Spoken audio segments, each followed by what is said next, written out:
Good morning. What you're watching unfold right now in the Middle East is not just another headline. This is not breaking news that disappears tomorrow. This is history in motion. For weeks now, the Persian Gulf has been unusually crowded, not with commercial ships, but with power. Raw, unmistakable military power. In early February 2026, the United States moved one of its most formidable assets into the region, the USS Abraham Lincoln, a nuclear-powered aircraft carrier escorted by a full-strike group of destroyers, cruisers, submarines, and support vessels. And then came the signal that made the world sit up straight. Britain joined in, not rhetorically, not diplomatically, but militarily. British F-35B stealth fighters were deployed to Cyprus, well within operational range of Iranian airspace. NATO once again was no longer watching from the sidelines. So today, we ask the question that's quietly echoing through defense ministries, intelligence agencies, and oil markets across the globe. Why now? What has changed so dramatically that the West is preparing for a confrontation of this scale with Iran? To understand this moment, we have to rewind, not years, but weeks. In late December 2025, Iran erupted. What began as economic protests quickly turned into something far more dangerous for the Iranian leadership. Inflation had crushed the middle class. The Iranian rial collapsed to historic lows. Basic necessities became luxuries. And for millions of Iranians, patience ran out. People poured into the streets, not just in Tehran, but across provincial cities that rarely make international headlines. These were not foreign-backed demonstrations. These were teachers, shopkeepers, students, pensioners, ordinary citizens demanding dignity. The response from the state was swift and brutal. According to multiple reports from international human rights organizations and regional intelligence assessments, Iranian security forces moved aggressively to suppress the unrest. Live ammunition, mass arrests, internet blackouts, entire neighborhoods sealed off. The death toll is still disputed, but conservative estimates place it in the thousands. That number matters because it changed the tone in Washington. In early January 2026, President Donald Trump broke weeks of relative silence with a statement that was unusually direct, even by his standards. He blamed Iran's leadership for what he called the systematic killing of its own people, and for the first time, openly questioned the legitimacy of Supreme Leader Ayatollah Ali Khamenei's rule. This wasn't just moral condemnation, it was a political signal, and soon after, it was followed by a military one. The USS Abraham Lincoln did not sail into the Persian Gulf for a photo opportunity. This is a Nimitz-class nuclear-powered aircraft carrier, over 1,000 feet long, roughly the size of 3 football fields. It carries more than 60 combat aircraft and nearly 6,000 personnel. Its air wing includes F/A-18 Super Hornets, electronic warfare aircraft, early warning systems, and most importantly, F-35C stealth fighters. This carrier is not designed for deterrence alone. It is designed for first strike dominance. Accompanying the Lincoln are guided missile destroyers armed with Tomahawk cruise missiles, each capable of striking targets more than 1,500 miles away with pinpoint accuracy. Submarines operating quietly beneath the surface add another layer of threat, unseen and unpredictable. And this matters because of geography. The Persian Gulf is narrow, constrained, vulnerable. Nearly 1/5 of the world's oil supply passes through this region every single day. Any conflict here doesn't stay regional for long. Markets know this, governments know this, and Iran knows this. But Washington wasn't acting alone. On February 9, 2026, Britain confirmed the deployment of 6 F-35B stealth fighters to RAF Akrotiri in Cyprus. Officially, the mission was described as defensive readiness. Unofficially, every military analyst understood the message. Cyprus is about 900 miles from Iran. With aerial refueling, British F-35s can reach Iranian airspace and return without difficulty. These aircraft are designed to penetrate advanced air defense systems, collect intelligence, and strike high-value targets before the enemy even realizes what's happening. This wasn't a symbolic move. This was NATO placing a piece on the board. British defense officials emphasized that the deployment was coordinated closely with the United States. Translation: Washington is not isolated. If things escalate, the response will not be unilateral. and history gives this deployment weight. The last time British F-35s were positioned in Cyprus was ahead of combat operations in Iraq and Syria. That precedent hasn't been lost on Tehran. Now let's talk about why the F-35 keeps coming up, because in this crisis, it's a central character. Iran's air defenses are no joke. The country operates Russian-made S-300 systems, claims to have access to S-400 components, and fields its own domestically produced Bavar 373 missile defense network. On paper, this creates a formidable shield over key installations, including nuclear sites. But stealth changes the equation. The F-35 isn't just hard to see, it's designed to see everything else first. Its sensors fuse radar, infrared, electronic surveillance, and satellite data into a single battlefield picture that pilots often describe as unfair. In plain language, the F-35 can locate targets other systems miss: mobile missile launchers, hardened bunkers, command centers hidden underground.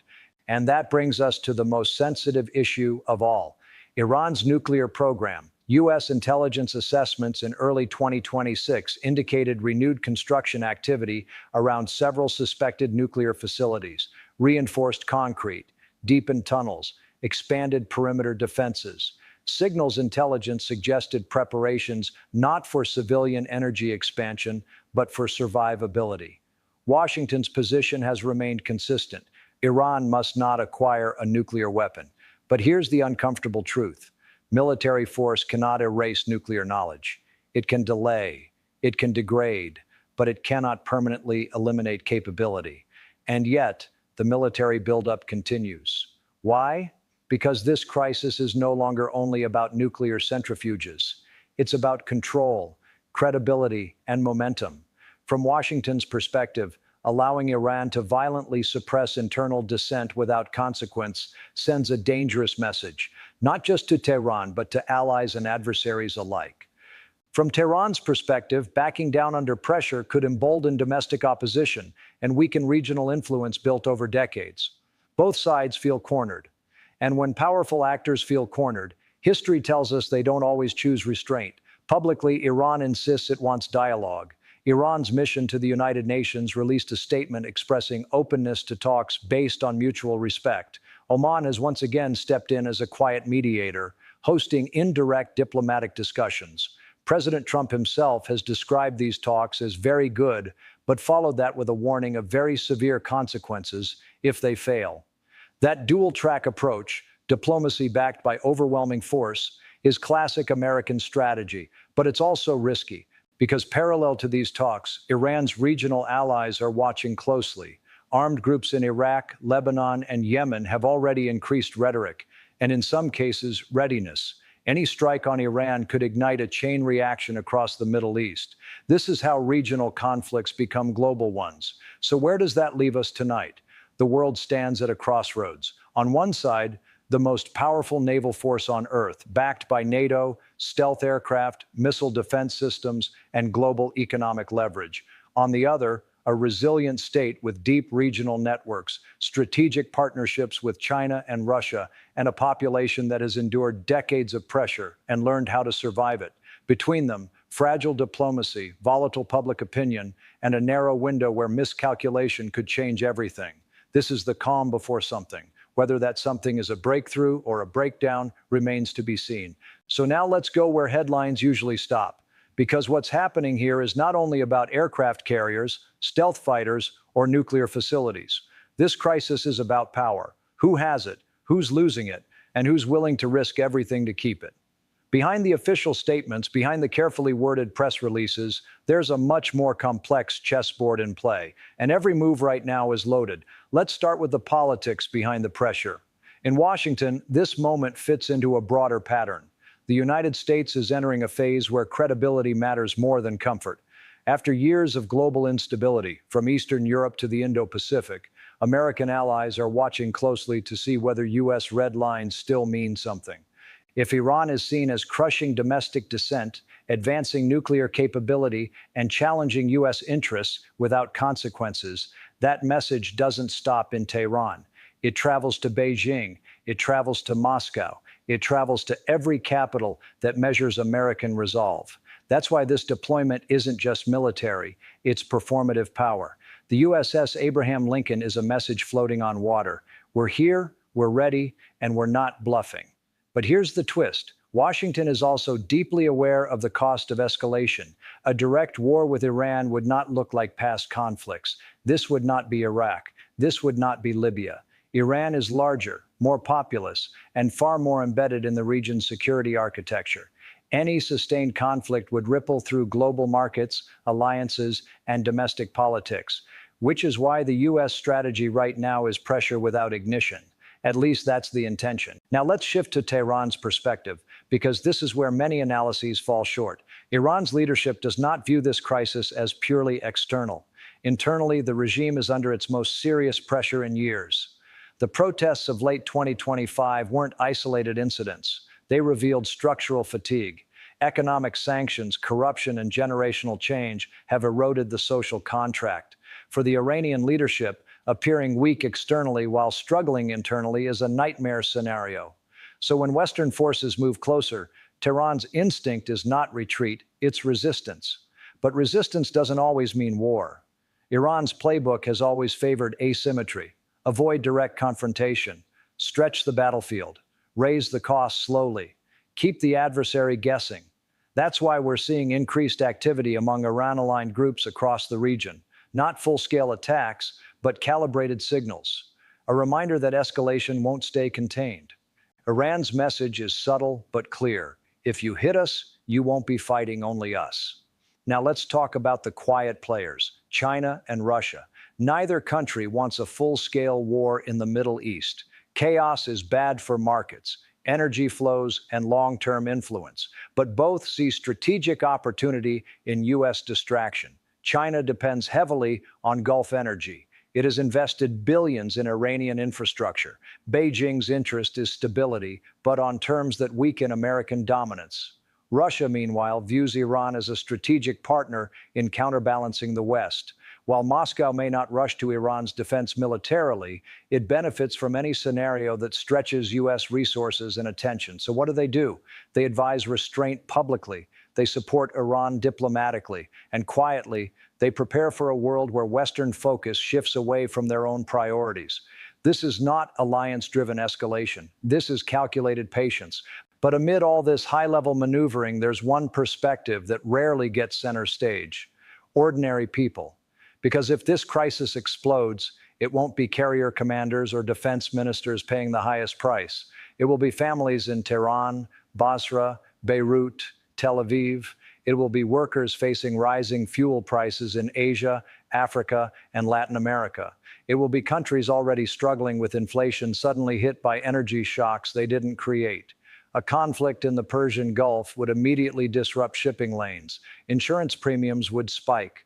Oil prices would surge. For developing economies, that means food prices rise, currencies weaken, and social pressure builds. In other words, a regional war becomes a global burden, and that's why the stakes here go far beyond borders. So where does this lead? Based on current trajectories, analysts broadly see three possible scenarios. Scenario 1, a last-minute deal. Diplomatic channels, likely through Oman, produce a limited agreement.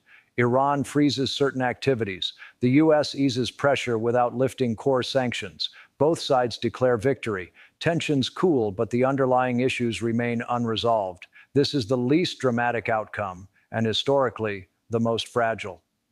Scenario 2, controlled escalation. No full war, but targeted strikes, cyber operations, and proxy conflicts intensify. The region lives in a state of permanent near crisis. Markets adapt. Populations suffer quietly. The conflict becomes normalized. This is dangerous because normalization lowers the threshold for mistakes. Scenario 3, strategic miscalculation. A drone strike goes too far. A missile hits the wrong target. A response triggers a response. And suddenly, events outrun intentions. History is filled with wars no one planned, but no one stopped. So tonight, as we watch ships maneuver and diplomats negotiate, we should remember this. This moment is not defined by inevitability. It's defined by choices. Choices made in Washington, Tehran, London, Beijing, and Moscow. Choices influenced by pride, fear, pressure, and